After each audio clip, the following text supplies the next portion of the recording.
Okay, been a while since I've made a video. Bunch of technical issues, audio syncing issues, audio issues, video issues, all kinds of issues. And guess what? They're probably still persistent in this video, but we're gonna go ahead anyway. I'm Black Bond. Be sure to check out my channel right over here. Prior videos including Final Fantasy 16 damage control, Final Fantasy 36 frames, Starfield 30 frames, and Dolphin emulator removed.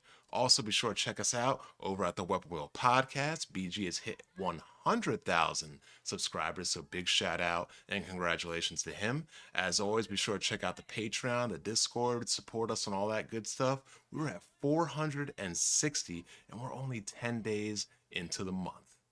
So today's video, quick little video today. We got, the Sony court blunder reveals $200 million cost to games like The Last of Us 2 and Horizon Forbidden West. And this was a topic I touched on Weapon Wheel last night.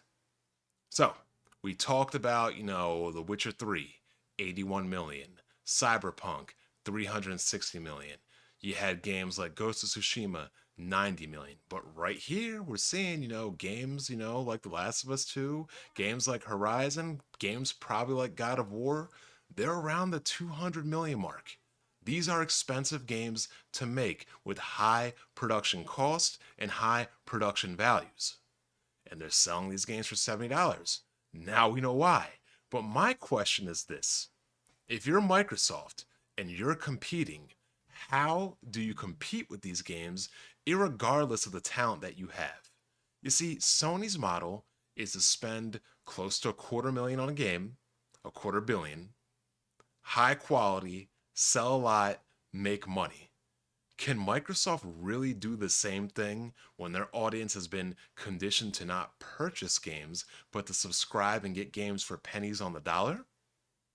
I mean, I understand they made Halo, they make Forza, and they make Starfield. Okay, you got your outliers, but the majority of their games, I mean, come on, like Bleeding Edge, Sea of Thieves, Grounded. They're like all these like little cartoony kiddie things. They're not like bleeding edge. They're not cutting edge. Nothing they're really making is pushing the envelope of the Xbox One or the Xbox Series X hardware.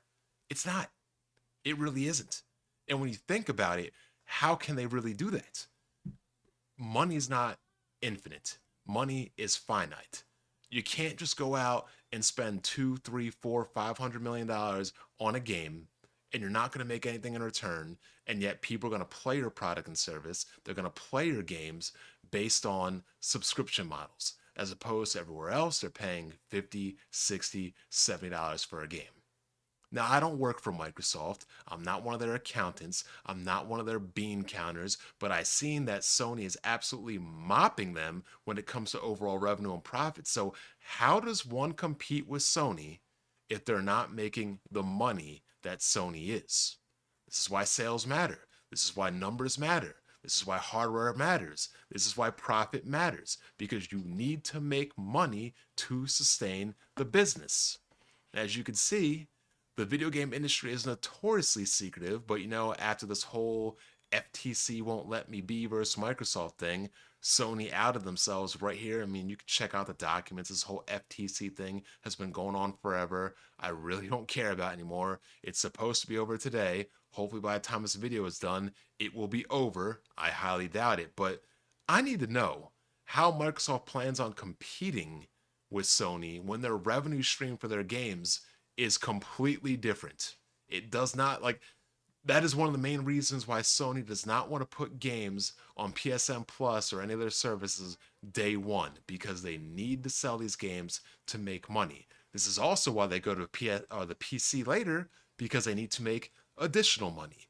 These are big projects, big budgets, high quality, long development cycle games, and you need to have the funding, the resources, the profit, the streams of revenue in to keep these kind of things going.